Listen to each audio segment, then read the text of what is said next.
సికింద్రాబాద్ ఉజ్జయిని మహాకాళి ఆలయంలో అంతరాలయంగా వీరభద్రస్వామి సహిత మహాకాళేశ్వర స్వామి ఆలయం వద్ద మనం ఉన్నాం. సో శివుడే లేని ఆలయం ఎక్కడ ఉండదు అంటారు. సో ఇక్కడ ఆలయంలో కూడా మహాకాళేశ్వరుడు నిత్యం పూజలు అందుకుంటూ ఉంటాడు. ఈ బోనాల సందర్భంగా కూడా ఇక్కడ కూడా ప్రత్యేక పూజలు అనేవి నిర్వహిస్తూ ఉంటారు. సో వీరభద్రస్వామి సహిత మహాకాళేశ్వర స్వామి ఏర్పాటుకు సంబంధించి అర్చకులు ఉన్నారు, మాట్లాడదాం మనం. నమస్తే గురుగారు.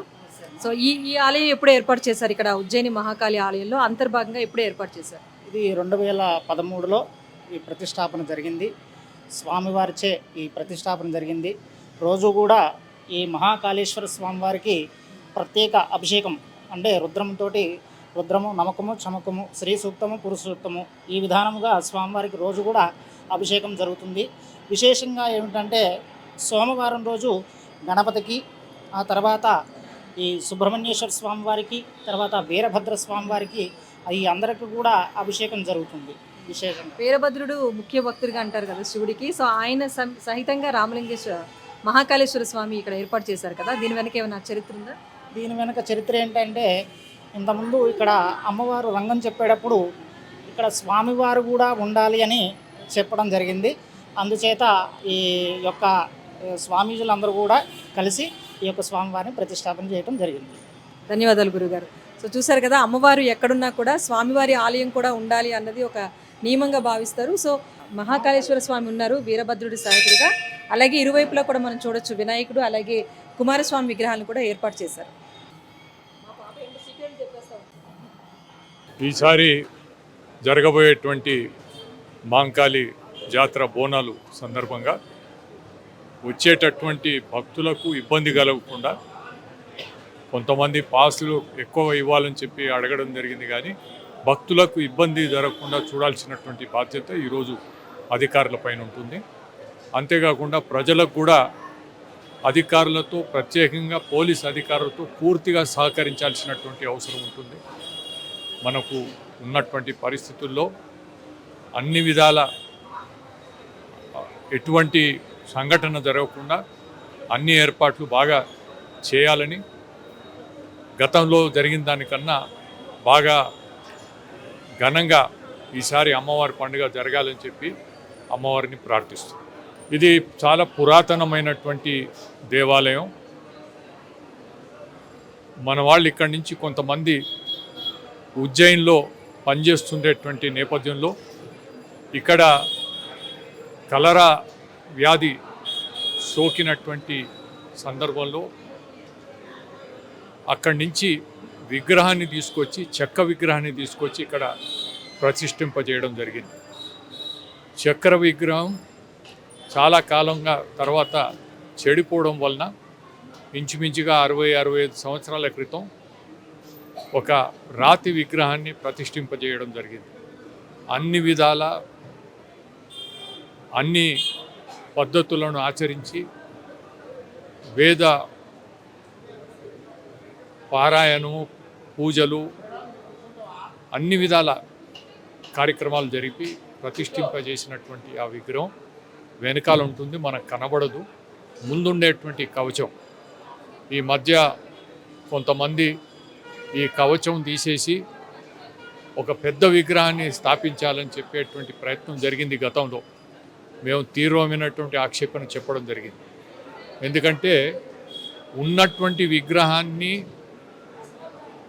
ఏదైనా భిన్నం జరిగితే అది వేరు విషయం, కానీ అన్ని శాస్త్రోక్తంగా ప్రతిష్ఠింపబడినటువంటి విగ్రహాన్ని మామూలుగా తొలగించే ప్రయత్నం చేస్తే అది మంచిది కాదు అనేటువంటిది పెద్ద పెద్ద కంచి శంకరాచార్యులు కూడా ఇదే మాట చెప్పడం జరిగింది.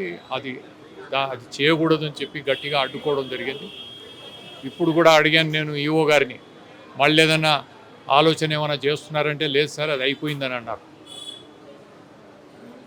జరిగింది ఏమిటంటే, ఇదంతా చేస్తుంటే ఈఓ గారికి యాక్సిడెంట్ జరిగింది. బహుశా అంటే అమ్మవారి దెబ్బ ఆ విధంగా చూపించింది అనేటువంటి మాట చెప్పుకోవచ్చు. ఈ రకమైనటువంటి ప్రయత్నాలు చేయకూడదు.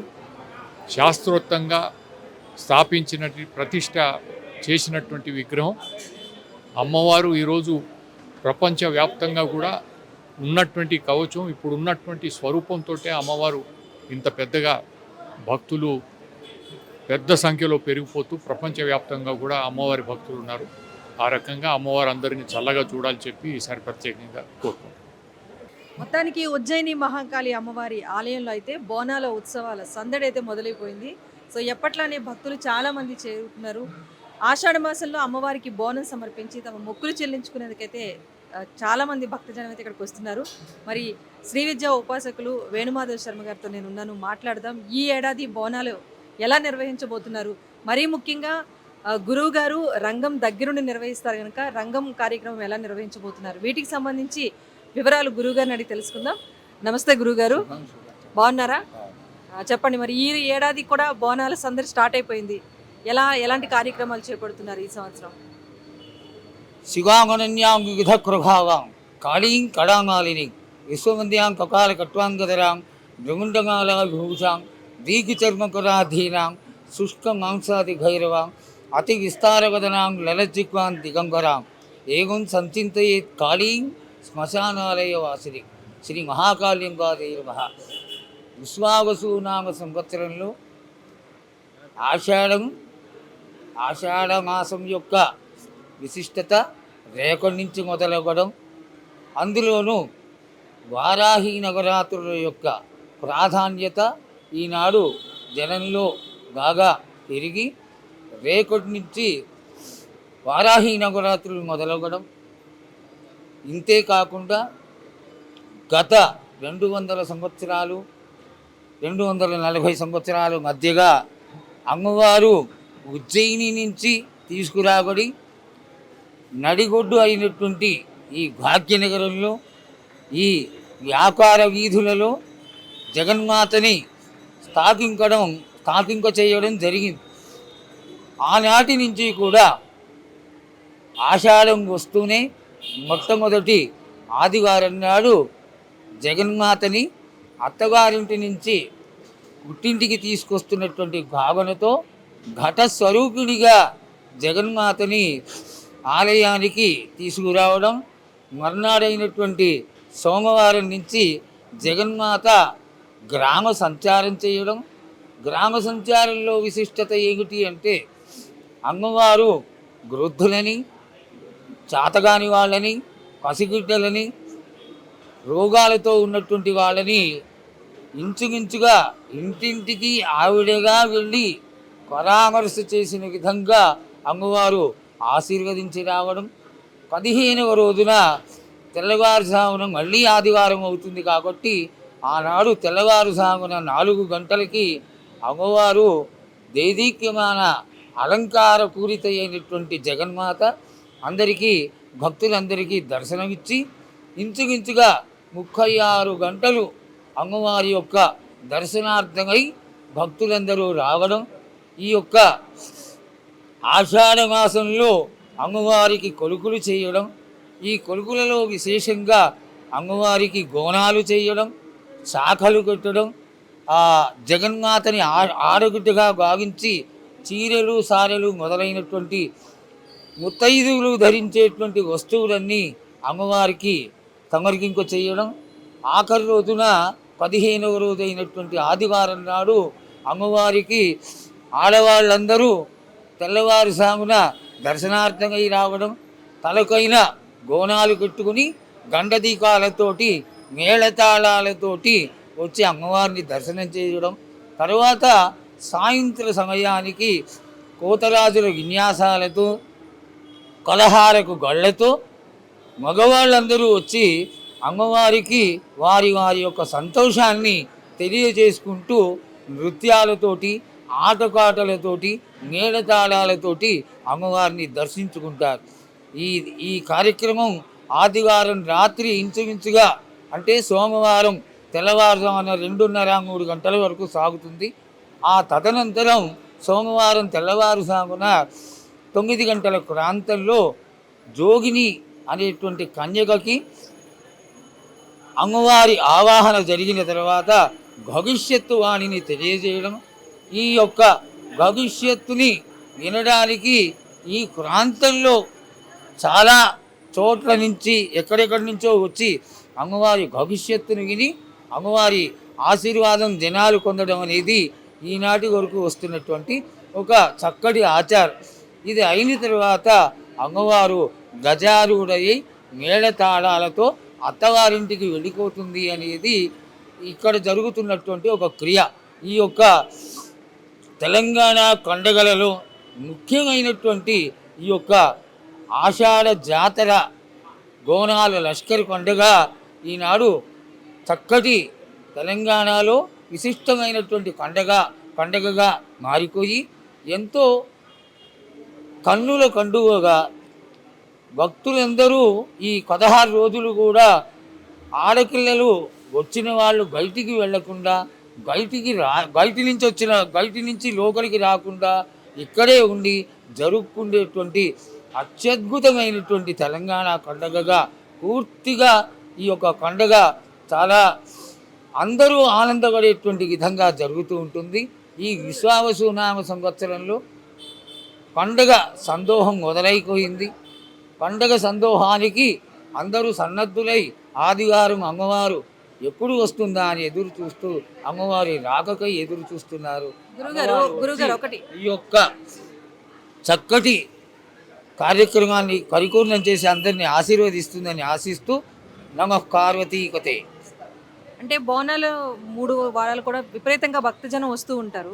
చాలామంది ఏంటంటే మొదటిసారి బోనం సమర్పించినప్పుడు ఇది తెలంగాణ సంస్కృతికి సంబంధించిందేమో, వేరే ప్రాంతాల మహిళలు బోనం ఇవ్వచ్చా లేదా అని ఒక సందేహం ఉంటుంది. సో అలా మహిళలు ఎవరైనా బోనాన్ని సమర్పించి ఇక్కడ అమ్మవారిని దర్శించుకోవచ్చా? దీనికి సంబంధించిన సందేహాన్ని నివృత్తి చేయండి. బోనాలు అనేటువంటిది చక్కటి ఒక ఆచారం. ఇది తెలంగాణలో అమ్మవారికి ఆడబిడ్డకి తీపి వంటలతో అన్నం పెట్టడం చేస్తూ ఉంటారు ఇంటికి వస్తే. అదేవిధంగా అమ్మవారు ఆడబిడ్డగా ఇంటికి వస్తుంది కాబట్టి ముత్తైదువులందరూ, ఇది శాస్త్రప్రమాణం కాదు ఇది, కానీ తెలంగాణలో ఇంటికి వచ్చినటువంటి ఆడబిడ్డకి ఎంతో ప్రేమతో పాయసం చేసి ఆ పాయసాన్ని సమర్పించడం, ఇంకొక కుండలో శాఖలు తీసుకొచ్చి ఆ శాఖలని మన కోసం మనము ఆ 250 సంవత్సరాల క్రిందట ఇక్కడ ప్రగలినటువంటి రోగాలన్నీ సమసిపోవడానికి అమ్మవారికి శాఖలన్నీ సమర్పించుకుంటారు. ఇది నేను కూడా వింటున్నాను ఈ మధ్యకాలంలో.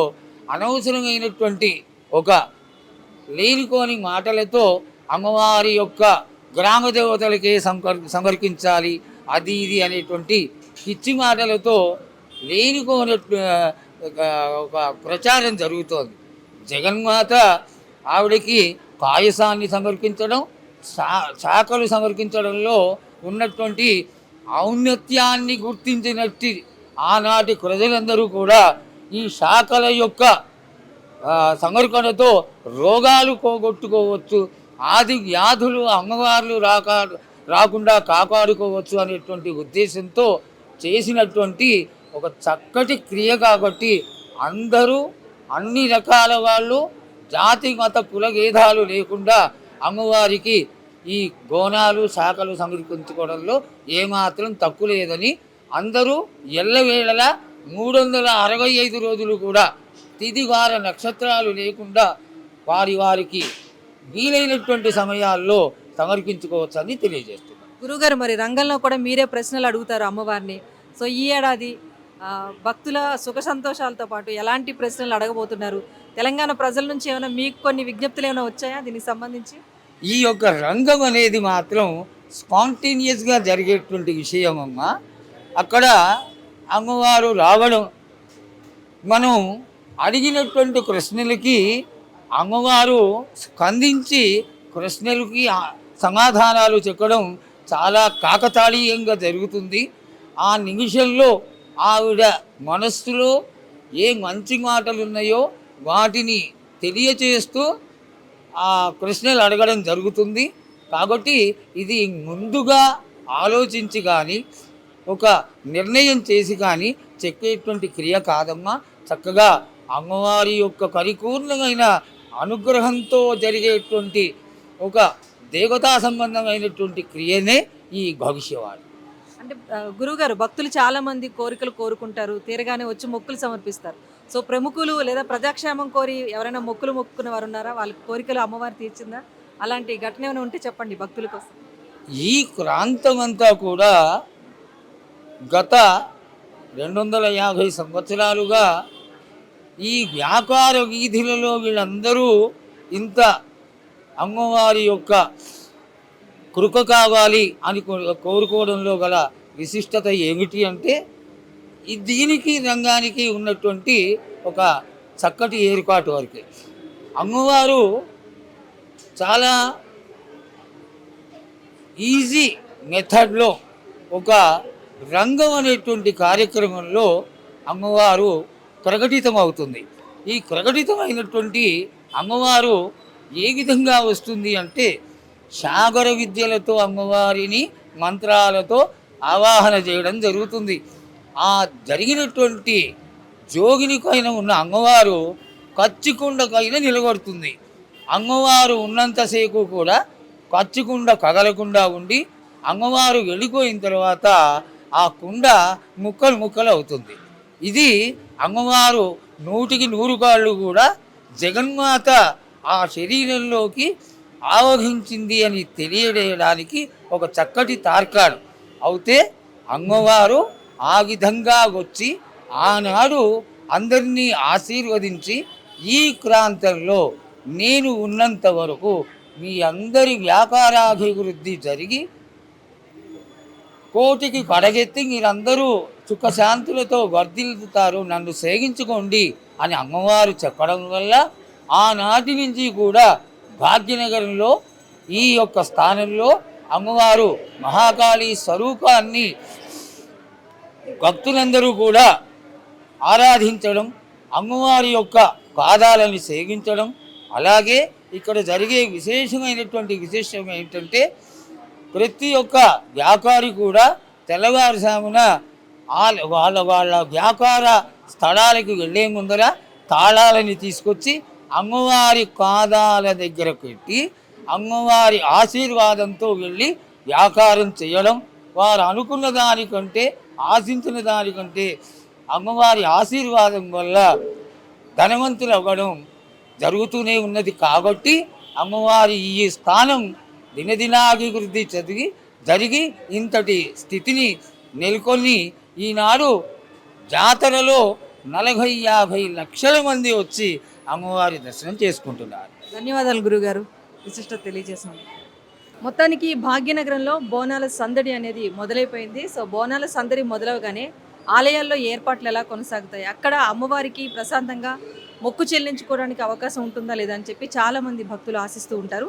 మరి ఉజ్జయిని మహాకాళి ఆలయంలో ఏర్పాట్లకు సంబంధించి ఆలయ చైర్మన్ సురిటి అప్పయ్య గారి 7వ తరం వ్యక్తి సురిటి కామేశ్వర్ గారు మనతో పాటు ఉన్నారు, మాట్లాడదాం. నమస్తే అండి. నమస్కారం. చెప్పండి, ఈ ఏడాది బోనాలకు సంబంధించి అమ్మవారి ఆలయంలో ఎలాంటి ఏర్పాట్లు చేస్తున్నారు? సో ప్రతి ఏటా చూసుకుంటే ఈ జాతర సందర్భంగా భక్తులు విపరీతంగా పెరగడం జరిగింది. అమ్మవారి యొక్క ఆశీస్సులు అందరికి దక్కాలని కూడా ఈసారి కూడా బ్రహ్మాండంగా లైన్లు కానీ స్పెషల్గా బోనాల విషయమే కానీ ఇంకా విఐపి పాసెస్ విషయంలో కూడా ఇప్పుడు చర్చించడం జరిగింది. దానికి కూడా అందరి సమక్షంలో ఒక నిర్ణయం తీసుకొని వాళ్ళకు కూడా ఎందుకంటే ప్రసాదం ఒక్క దిక్కు ఉంటే ప్లస్ ఇది ఒకటి ఉంది, అది ఉండకుండా ఒకటేసారి ఇంత అమౌంట్ రూపంలో పెట్టి వాళ్ళకు అమ్మవారి అక్షంతలు, కుంకుమ, పసుపు, ప్రసాదము టోకెన్ తీసుకొని ఇమ్మీడియట్గా ఇచ్చేటట్టుగా, పైగా ఒక టోకెన్కి విలువ ఉండే విధంగా పోలీసులకు మేము సరైన వాళ్ళ సూచనలు తీసుకొని కూడా పంపించడం జరగాలని మేము ఆలోచిస్తున్నాం. అంటే రెండో వారం మరి ముఖ్యంగా ఎక్కువ మంది జనం వస్తారు. ఆ రోజు క్యూ లైన్లో కూడా చాలా కిక్కిరిసిపోయి ఉంటాయి. వీరితో పాటుగా పిల్లలు, కొంతమంది పెద్దవాళ్ళు కూడా వస్తారు. వాళ్ళ కోసం ప్రత్యేక లైన్ల ఏర్పాటు లాంటిది ఏమైనా జరుగుతుందా? వృద్ధులు కానీ గర్భిణులు, వికలాంగులు వాళ్ళకు కూడా స్పెషల్గా మనం ఎలక్ట్రికల్ వెహికల్స్ కూడా పెట్టడం జరిగింది. దగ్గరకు వచ్చి వాళ్ళు కూడా ఏదైతే ఇప్పుడు జనరల్ లైన్ కన్నా పక్క ఇంకో లైన్ ఏర్పాటు చేస్తున్నాం, ఈజీగా అయ్యే విధంగా మేము అన్ని చర్యలు తీసుకుంటాం. ఇప్పుడు ఉజ్జయిని మహాకాళి ఆలయం అంటే రంగం ప్రత్యేకం ఇక్కడ. సో రంగం రోజున కూడా విపరీతంగా భక్తజనం వస్తారు, భవిష్యవాణి వినటం కోసం వస్తారు. సో రంగంకు సంబంధించి ఏర్పాట్లు ఎలా ఉంటాయంటారు? ఈ రంగంకు సంబంధించి మాత్రం అందరంటే దేవాలయం చాలా చిన్నగా ఉంది, అందరూ లోపల రానికి వీలు పడదు. పైగా మా ఒక 43 కులవృత్తి వాళ్ళు కూడా ఆ కార్యక్రమంలో పాల్గొంటారు చేత. సో ఇక్కడ వాళ్ళ దగ్గర ఉండేసి మన దేవాదాయ శాఖ కమిషనరు, మంత్రివర్యులు, ప్రిన్సిపల్ సెక్రటరీ, కమిషనర్ వీళ్ళు కూడా డిపార్ట్మెంట్ వైడ్గా పోలీస్ శాఖ వాళ్ళు కూడా ఉంటారు కనుక అంత ఇబ్బంది. కాకపోతే దీనికి ఇప్పుడు స్క్రీన్స్ పెట్టేసి ప్లస్ మొత్తం మీడియా కూడా ఒక మీడియా నుండి అందరు క్యాచ్ చేసే విధంగా అలాంటి మా ఏర్పాటు మాకు చేయడం అయితే జరిగింది. సో ప్రముఖులు దర్శనానికి వస్తూ ఉంటారు కనుక ఎవరికి ఎలాంటి ఇబ్బందులు లేకుండా అటు బందోబస్తు అంతా కూడా పూర్తి ఏర్పాట్లన్నీ కూడా సక్రమంగా ఉంటాయంటారు ఈ సంవత్సరం. 100% అమ్మవారి ఆశీర్తోటి సక్రమంగా ఈ దిగ్విజయంగా చేసుకుంటారు ఈసారి జాతర కూడా. అంటే ప్రతిరోజు ఏ ఏ వేళల నుంచి ఇక్కడ ఎన్ని రోజుల పాటు ఇక్కడ బోనాలంతా కొనసాగుతుందంటారు ఉత్సవం? ఈ నెల జూన్ 29 తారీఖు అమ్మవారి ఎదుర్కోలతో మొదలయ్యి సోమవారం అంటే 14వ తారీఖు భవిష్యవాణి అమ్మవారి సాగనింపుతోటి ముగిస్తుంది జరుగుతుంది. ఈ యొక్క వేళల్లో అది అంటే ఆషాఢ మాసం అంటేనే అమ్మవారికి ఆడపడుచులతోటి వాళ్ళతో ఉయ్యాలి కానీ ఇక మొక్కుబడులు ఇవన్నీ కూడా ఉంటాయి. కానీ అందుగురించి ఈ ఘట్టం అనేది పెట్టడం జరిగింది. స్వయంగా అమ్మవారే వాడవాడకి వెళ్ళేసి వాళ్ళకి దర్శనం ఇచ్చే విధంగా కూడా అమ్మవారి ఘట రూపంలో ప్రతి ఇంటికి వెళ్ళేసి అమ్మవారి దర్శనం ఇస్తుంది. ఇది కూడా ఎందుకంటే అక్కడ రాని వాళ్ళు కూడా ఈ ఇబ్బంది పడకుండా ఉండాలని కూడా మా పూర్వీకులు ఈ కార్యక్రమం పెట్టడం జరిగింది. సో దాన్ని కొనసాగిస్తూ వస్తున్నారు. థ్యాంక్ యూ అండి. మీ పేరు? సురటి రామేశ్వర్. చెప్పండి, ఆలయ ఏర్పాటుకు సంబంధించి మీరు కూడా సహాయకులుగా ఉంటారు కాబట్టి ఎలా చేస్తున్నారు ఈ ఏడాది? లాస్ట్ ఇయర్ ఎలా ఉందో దానికన్నా ఇంకా 2 ఇంటలు ఎక్కువ చేసి భక్తులకు ఎలాంటి ఇబ్బంది కలగకుండా అందరితో చర్చించి మంచిగా చేస్తాం. సరే, సో 16 రోజుల పాటు చాలా రష్ ఎక్కువ ఉంటుంది భక్తుల నుంచి. సో ప్రభుత్వం తరపు నుంచి ఎలాంటి సహాయ సహకారాలు ఉన్నాయి? ప్రభుత్వం తరఫు నుండి ఈసారి స్టేట్ ఫెస్టివల్ డిక్లేర్ అయినప్పుడు సార్ ప్రభుత్వము కొద్దిగా అమౌంట్ అనేది క్రియేట్ చేయడం జరిగింది. సో ఈసారి కూడా లాస్ట్ ఇయర్ 16,50,000 ఇవ్వడం జరిగింది. దానికి ఇంకో 10% పెంచి ఇస్తారని కూడా వాళ్ళు మీటింగ్లో వాగ్దానం చేయడం జరిగింది. సో అదేవిధంగా మాకు సరిపోదు 16 దాదాపు టెంపుల్ ఈ జాతర ఖర్చు వచ్చేసి కూడా ₹1 కోటి పైనే ఉంటుంది. సో మేము ఆశించేది ఏం లేదు. సో అమ్మవారికి ఎలాంటి ఇబ్బంది కలగకుండా చూడాలా, అమ్మవారికి ఇట్లా కైకర్ణాలు కానీ సాంప్రదాయ పద్ధతిలో కట్టుబాట్లు నియమాలు ఏదో పాటిస్తూ సాంప్రదాయ పద్ధతులు మేము జరిపించుకున్న పూజలకు కూడా భక్తుల సహకారం పోలీస్ సహకారం కూడా ఉండాలని కూడా మేము మనసారా కోరుకుంటున్నాం. అంటే ఇప్పుడు దర్శనం కోసం వచ్చే భక్తులకి ఎలాంటి సూచనలు చేస్తారు? ఈ ఆలయం దర్శనం కోసం లేకపోతే ఇక్కడ మొక్కుబడి చెల్లించుకోవడానికి వచ్చే భక్తులకి ఏమైనా చెప్పదలుచుకున్నారా?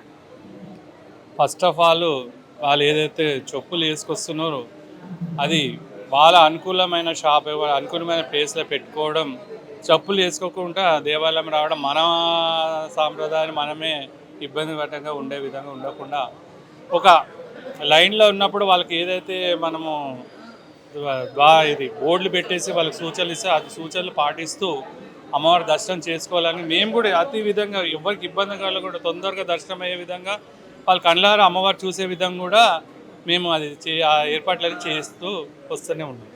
థ్యాంక్ యూ అండి. సో మొత్తానికి బోనాలు ఎవరైతే తీసుకొస్తారో మొక్కులు చెల్లించడానికి వచ్చే భక్తులు కూడా ఇక్కడ ఆలయ కమిటీ అయితే ఏర్పాట్లన్నీ కొనసాగిస్తుంది. కానీ భక్తులు కూడా చాలా సంయమనం పాటించి అమ్మవారి దర్శనం చేసుకుంటే కనుక ఈ ఏడాది బోనాలు కూడా సక్రమంగా కొనసాగుతుందని అయితే చెప్తున్నారు ఆలయ చైర్మన్.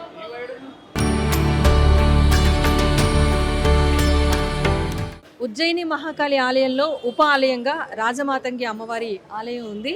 సో ఈ ఆలయం ముందునే రంగం కార్యక్రమం నిర్వహిస్తారు. అలాగే ఏ రోజైతే భక్తులు బోనాలు సమర్పించడానికి ఇక్కడికి వస్తారో వాళ్ళంతా కూడా వాళ్ళతో పాటు తీసుకొచ్చిన శాఖను ఇక్కడే సమర్పిస్తారు. అమ్మవారికి నైవేద్యం రూపంలో తీసుకొచ్చిన వాటిని కూడా ఈ అమ్మవారి ఆలయం ముందే సమర్పిస్తూ ఉంటారు. సో మొక్కుకొని చాలామంది అమ్మవారికి బోనాలు సమర్పించేందుకు వస్తారు. సో రాజమాతంగి అమ్మవారి సమక్షంలోనే బోనాల సమర్పణ కూడా జరుగుతుంది. సో మనం ఈ పీఠం చూస్తున్నాం కదా, దీనిపైనే ఇక్కడ జోగిని మాత ద్వారా పచ్చికుండ మీద బోర్లించి పచ్చికుండ పెట్టి దాని మీద జోగిని మాతను నిలబెట్టి రంగం కార్యక్రమం నిర్వహిస్తూ ఉంటారు. ఈ రంగం కార్యక్రమం తెలంగాణ సంస్కృతికి మరో పట్టెడద్దం లాంటిదని చెప్పాలి. ఎందుకంటే ఈ రంగం ద్వారా ఏదైతే అమ్మవారు జోగిని ద్వారా పలుకుతుందో అది జరుగుతుంది, భవిష్యవాణి రూపంలో అమ్మవారు చెప్పిందంతా జరుగుతుంది అనే ప్రగాఢమైన విశ్వాసం ఇక్కడి భక్తుల్లో అయితే ఉంటుంది. అందుకే తెలంగాణ సంస్కృతికి ప్రతిబింబంగా భావించే బోనాల పండుగ విశిష్టంగా చివరి రోజున రంగం కార్యక్రమం నిర్వహిస్తారు. ఆ కార్యక్రమం ద్వారా భవిష్యవాణి తెలుసుకొని ఆ సంవత్సరాంతం కూడా ఎలాంటి పొరపాట్లు జరగకుండా, ఎలాంటి కష్ట నష్టాలు కలగకుండా అమ్మవారు కాపాడాలని భక్తులంతా కూడా కోరుకొని ప్రత్యేకంగా పూజలు నిర్వహిస్తూ ఉంటారు.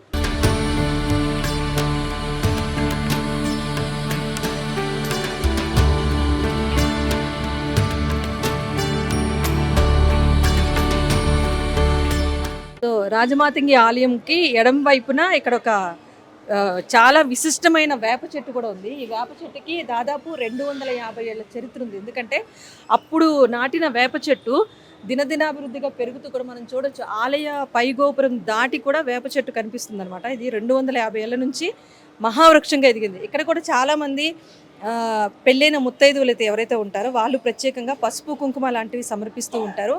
అమ్మవారిని ఎంత పవిత్రంగా భావిస్తారో ఈ వేప చెట్టు కూడా ఒకసారి తాకి అమ్మవారు పసుపు కుంకాలు సుఖ సౌభాగ్యాలు కలుగజేయాలని చెప్పేసి భక్తులంతా కూడా కోరుతూ ఉంటారు. సో అంతటి చరిత్ర ఉన్న మహావృక్షం అనమాట. మనం చూడొచ్చు ఆలయంలో అంటే మొదట్లో ఆలయ ఏర్పాటు జరిగిన తర్వాత 400 ఏళ్ల క్రితం ఆలయ ఏర్పాటు జరిగింది. ఆ తర్వాత కొన్నేళ్లకు ఇక్కడ ఈ మొక్కను నాటారు. మనం చూడొచ్చు మొదలంతా కూడా ఇక్కడ ప్రారంభమైనప్పటికీ ఈ వృక్షాన్ని తొలగించకుండానే ఆలయం అభివృద్ధి అనేది చేపట్టారు. ఆలయానికి సంబంధించి నిర్మాణం చేసేటప్పుడు కూడా ఈ చెట్టు చాలా విశిష్టమైనది కనుకనే ఈ వేప చెట్టుని ఇక్కడ ఉంచారు. సాధారణంగా వేప చెట్టు అంటేనే అమ్మవారికి ఒక నిదర్శనంగా మనం పూజిస్తూ ఉంటాం. మనం చూడొచ్చు ఇక్కడ అంతా కూడా పసుపు రాసి ఈ బోనాల పండుగ సందర్భంగా పసుపు రాసి మనం గుమ్మాలకి ఎంత చక్కగా అయితే చెక్కతో చేసిన గుమ్మాలు ఉంటాయి కనుక పసుపు కుంకుమ పెట్టుకొని ఎంత పవిత్రంగా అయితే పూజ చేస్తామో సో అలాగే ఇక్కడ చెట్టు మొదల్లో పసుపు కుంకుమ పెట్టి ఒక లక్ష్మీ రూపంగా అంటే అమ్మవారి రూపంగా చాలామంది ముత్తైదువులు అయితే పూజిస్తూ ఉంటారు.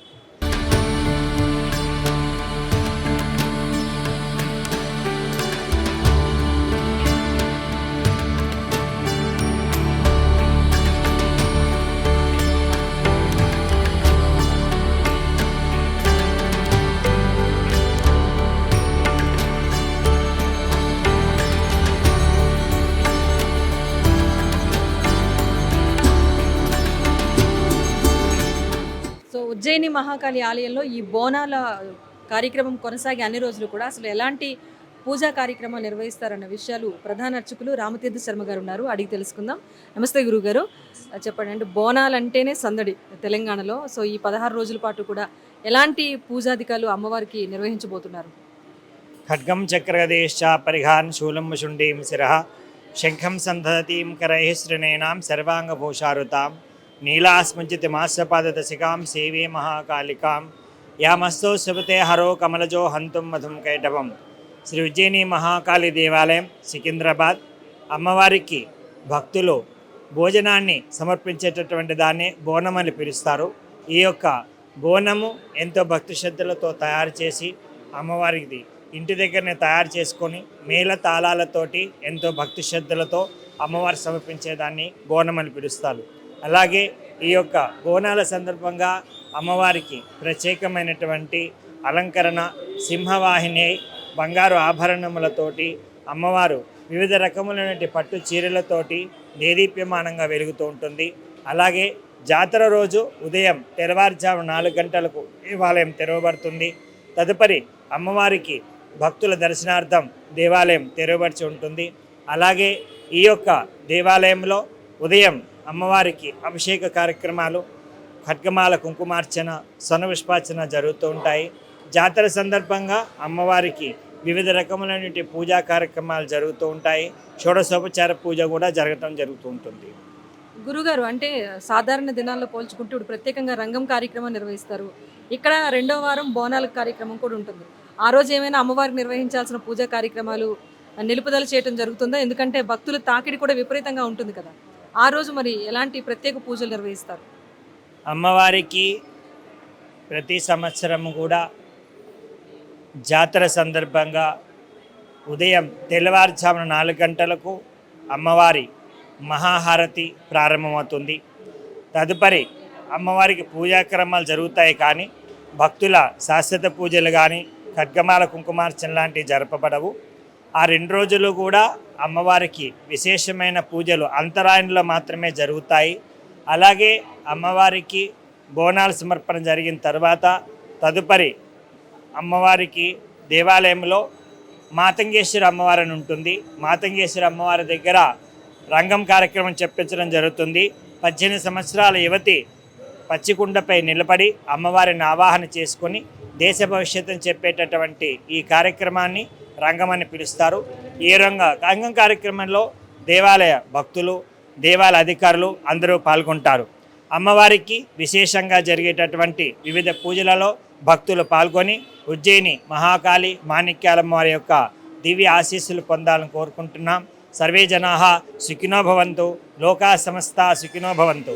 కాలే వర్షత పర్జన్యః పృథివీ సస్యశాలినీం దేశేయం క్షోభరహితో బ్రాహ్మణాः సంతు నిర్భయాः అపుత్రాः పుత్రిణः సంతు పుత్రిణः సంతు పౌత్రిణः అదనా సదనా సంతు జీవంతు శరదాం శతం. శ్రీ ఉజ్జయిని మహాకాళి మాతాకు జయ. గురుగారు అంటే అమ్మవారు అంటే అసలు విశ్వవ్యాప్తం, కానీ బోనం సమర్పించే విషయానికి వస్తే ఎన్నో సంస్కృతుల వాళ్ళంతా కూడా హైదరాబాద్లో ఉంటారు, కానీ తెలంగాణ సంస్కృతికి సంబంధించింది తెలంగాణ ఆడపడుచులు మాత్రమే అమ్మవారికి బోనం సమర్పించాలా, ఇలాంటి చిన్న చిన్న సందేహాలు ఉన్నాయన్నమాట. సో అమ్మలుగా ఉన్న అమ్మ అందరికీ అమ్మ కనుక ఎవరైనా బోనం సమర్పించవచ్చా? దీనికి ఏమైనా ప్రత్యేక నియమాలు లాంటివి ఉన్నాయంటారా? నియమాలు అనేవి లేవమ్మా. అమ్మవారి యొక్క స్వరూపం ప్రపంచమంతా నిండి ఉంటుంది. ముఖ్యంగా తెలంగాణ ఏమిటి అంటే ఒక ఆడపిల్లని అత్తగారింటికి పంపించిన తర్వాత మరలా పుట్టింటికి తీసుకురావటం జరుగుతుంది. పుట్టింటికి తీసుకొచ్చేటప్పుడు చాలా ఆనందంగా అమ్మాయిలు వస్తారు, అమ్మవారు కూడా వస్తుంది. అలాగే ఈ యొక్క తెలంగాణ బోనాలు ఏమిటి అంటే అమ్మవారిని పుట్టింటికి తీసుకొచ్చినట్టుగా భావన చేసుకొని 15 రోజుల జాతర జరిపించి తదుపరి మళ్ళీ అత్తగారింటికి పంపించడం జరుగుతుందని పెద్దవాళ్ళు చెప్తారు, ఒక ఆచరణీయంగా.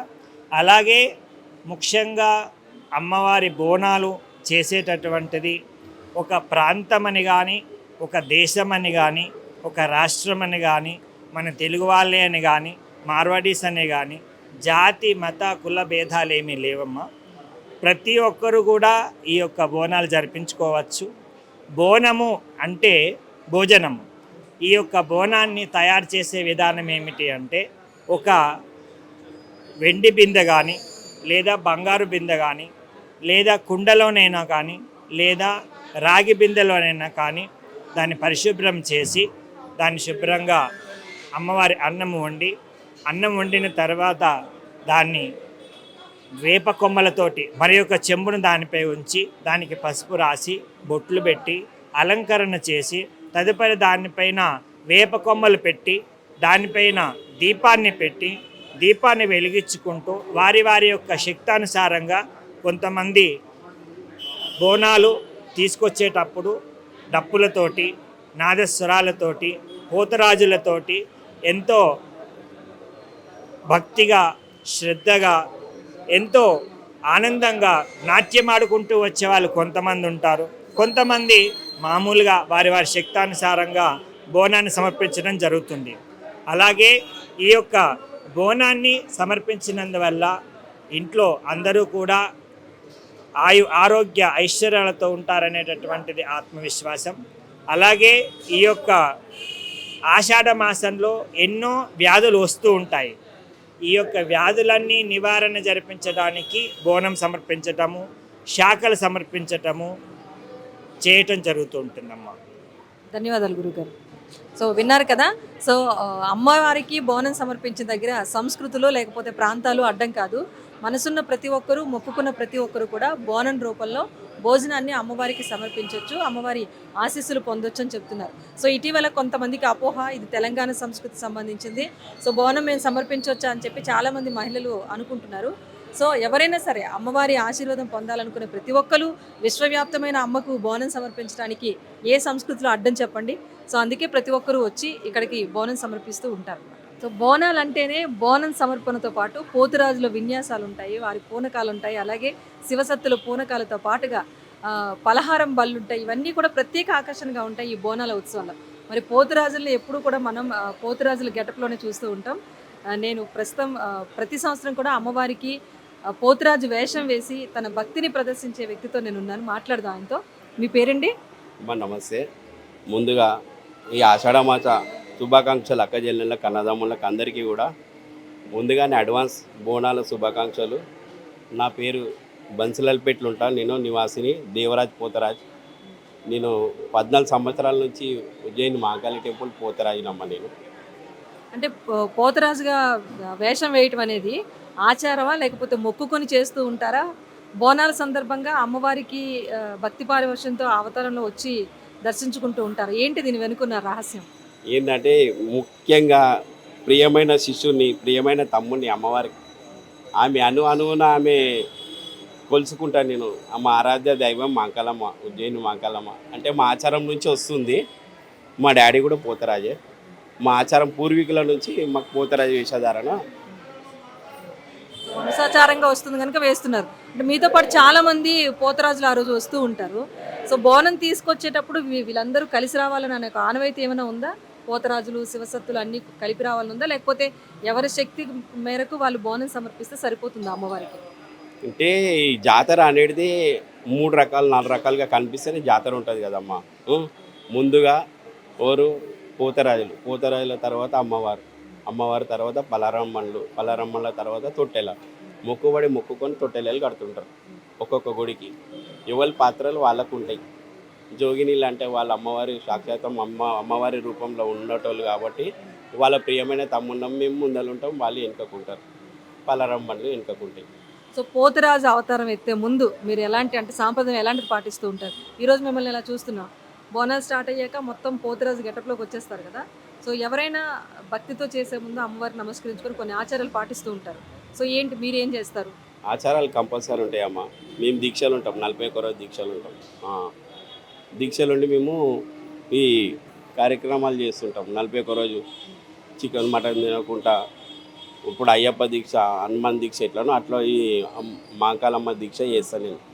ఉజ్జయిని మహాకాళి దీక్ష 41 రోజు చేస్తాను. మన ఆషాఢం ఘటాల పండుగ నుంచి, ఈ ఆషాఢం స్టార్ట్ అయిన నుంచి చేస్తాను. ఓకే అండి, థ్యాంక్ యూ అండి. సో చూసారు కదా, పోతరాజుల విన్యాసాలు మనం చూస్తాం తప్పిస్తే వెనక అసలు ఎలా వాళ్ళు ఎంత దీక్షగా తీసుకొని పోతరాజు అవతారం ఎత్తారు, పోతరాజు వేషం వేసుకుంటారు, ఎంత భక్తి పారవశ్యంతో వాళ్ళు చేసే విన్యాసాలు ఇక్కడ భక్తుల్ని ఆకర్షిస్తాయి. అలాగే అమ్మవారికి కూడా ఒక భక్తి పారవశ్యాన్ని వాళ్ళైతే సమర్పించుకుంటూ ఉంటారు. సో వేషాన్ని ధరించే ముందు కూడా ఒక ఆచారం ఉంటుంది, ఒక నిష్ఠతో వాళ్ళు అమ్మవారికి స్వయంగా సోదరులుగా భావిస్తూ ఉంటారు కనుక అమ్మవారిని ఎంత పవిత్రంగా భావిస్తారో పోతరాజులను కూడా అంత పవిత్రంగా భక్తులు భావిస్తూ ఉంటారు కనుక అంతే సాంప్రదాయంగా ఆచారంగా తాము కూడా ఆ వేషధారణలో ఉంటామని చెప్పేసి చెప్తున్నారు.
ఆషాఢ మాసం వచ్చేసింది, బోనాల సందడి కూడా మొదలైపోయింది. సో సికింద్రాబాద్ ఉజ్జయిని మహాకాళి ఆలయం వద్ద ఉన్నాం.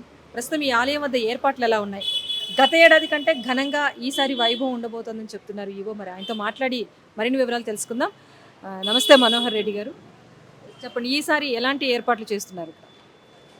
గత సంవత్సరం జరిగిన చిన్న చిన్న పొరపాటును ఒకసారి ఈరోజు ఉదయం అన్ని ప్రభుత్వ శాఖలతోటి గౌరవ మంత్రివర్యులు, రవాణా శాఖ మంత్రులు పొన్నం ప్రభాకర్ గారు అన్ని శాఖలతోటి కోఆర్డినేషన్ మీటింగ్ ఏర్పడడం జరిగింది. గతంలో వీళ్ళ దృష్టికి వచ్చిన లోపాలను సరి చేసుకుంటూ వచ్చే భక్తులకు ఎలాంటి ఇబ్బంది కలగకుండా దర్శనం చేయించాలనే ఆలోచనతో ఈరోజు ఏర్పాటు చేయడం జరిగింది. సార్, ప్రతి ఏడు కూడా డెవలప్మెంట్ వర్క్స్ కొని చేస్తూ ఉంటారు. బోనాలు ప్రతిసారి కన్నా ఇంకా వైభవంగా జరపాలనే ఒక ఉద్దేశంతో.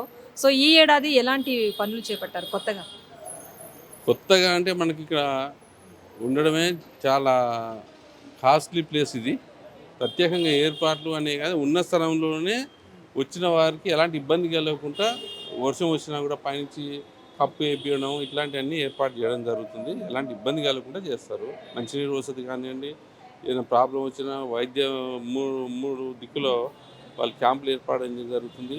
అనుక్షణం పోలీసులు ప్రతి ఇంచు వాళ్ళ దృష్టిలో ఉంటే ప్రత్యేక కెమెరాలు ఏర్పాటు చేసి సీసీ కెమెరాలు అనుక్షణం కాపాడడం జరుగుతుంది. మంచినీటి వసతి కూడా వాళ్ళు ఏర్పాటు చేయడం జరుగుతుంది. కాబట్టి ఎలాంటి ఇబ్బంది ఏమి ఉండదు. ఎంతమంది వచ్చినా కూడా అమ్మవారికి దర్శనం చేయించి పంపించారు. అటు ప్రభుత్వం కూడా బోనాలు ఎంతో ఘనంగా నిర్వహిస్తామని చెప్తోంది. మరి దేవాదాయ శాఖ నుంచి ఎలాంటి సపోర్ట్ ఉంది? దేవాదాయ శాఖ నుంచి మేము పూర్తి సహకారం ఉంటుంది. ఎందుకంటే మాదే కాబట్టి మేము ఖచ్చితంగా చేస్తాం. ప్రభుత్వం కూడా గతంలో కన్నా 10% ఎక్కువ ఇవ్వడం జరుగుతుంది. ఆ అమౌంట్ కూడా మన ఈ ఉత్సవాలకే ప్రత్యేకంగా ఉపయోగించడం జరుగుతుంది. ఆ ఉపయోగించి వచ్చిన భక్తులకు ఇబ్బంది కలగకుండా చేయడం జరుగుతుంది. సార్, అంటే ప్రతిసారి ఇక్కడ ఉజ్జయిని మహాకాళి ఆలయం విషయానికి వస్తే రంగం అనేది చాలా ప్రాముఖ్యంగా జరుగుతూ ఉంటుంది ఇక్కడ. సో అమ్మవారు ఎలాంటి భవిష్యవాణి వినిపించబోతున్నారని చెప్పేసి తెలంగాణ సమాజం అంతా ఎదురు చూస్తూ ఉంటుంది. సో రంగం కార్యక్రమానికి ప్రత్యేకంగా ఏమైనా ఏర్పాట్లు చేస్తున్నారా? రంగం కార్యక్రమం 14వ తారీఖు ఉదయం 8 గంటలకు ఉంటుంది. అమ్మవారు ఏం చెప్తుంది అనేది అప్పుడే తెలుస్తుంది, మనకు ముందు తెలియదు. అది అమ్మవారు ఆ మనసులో ఏముంది, పూజా కార్యక్రమం కానీ, వర్షాలు ఎలా ఉంటాయి, ఏం జరుగుతుంది, అంటు రోగాల గురించి కానీ ఇవన్నీ అమ్మవారు అప్పుడే చెప్తుంది. కానీ ముందు మనకేం తెలియదు. సరే సార్, అంటే మీరు గత ఏడాది కొన్ని పొరపాట్లు అయితే జరిగాయి, కొన్ని భక్తులు కూడా ఇబ్బంది పడ్డారు. ప్రత్యేక క్యూ లైన్లు కానివ్వండి, లేకపోతే ప్రముఖులు వచ్చేటప్పుడు వారికి విఐపి పాసెస్ జారీ చేయడంలో చిన్న చిన్న ఇబ్బందులు అనేది చూసాం. సో ఈ ఏడాది అలాంటిది ఏమీ లేకుండా ఈ ఆషాఢ మాసంలో మరీ ముఖ్యంగా 2వ వారం బోనాల నిర్వహణ అనేది ఎలా ఉండబోతోంది? ప్రత్యేకంగా గత సంవత్సరం ఈ భక్తులు తాగిన వాటర్ ప్యాకెట్స్ ఏదో కింద పడ్డారని చెప్పారు. దాన్ని దృష్టిలో పెట్టుకుని ప్రత్యేకంగా దానికి ఈ జిఎస్ఎంసి వాళ్ళు సిబ్బందిని ఏర్పాటు చేసి ఎప్పటికప్పుడు శుభ్రం చేయడం అది ఏర్పాటు చేస్తున్నారు. దానికి ఇబ్బంది ఏం లేదు, మంచి దర్శనం చేసుకుని పోవచ్చు. ఈసారి కూడా బోనాలు చాలా ఘనంగా నిర్వహించాలి, విజయవంతంగా కార్యక్రమం పూర్తవ్వాలని మేము కూడా కోరుకుంటున్నాం మెగా 9 తరఫున. Thank you so much.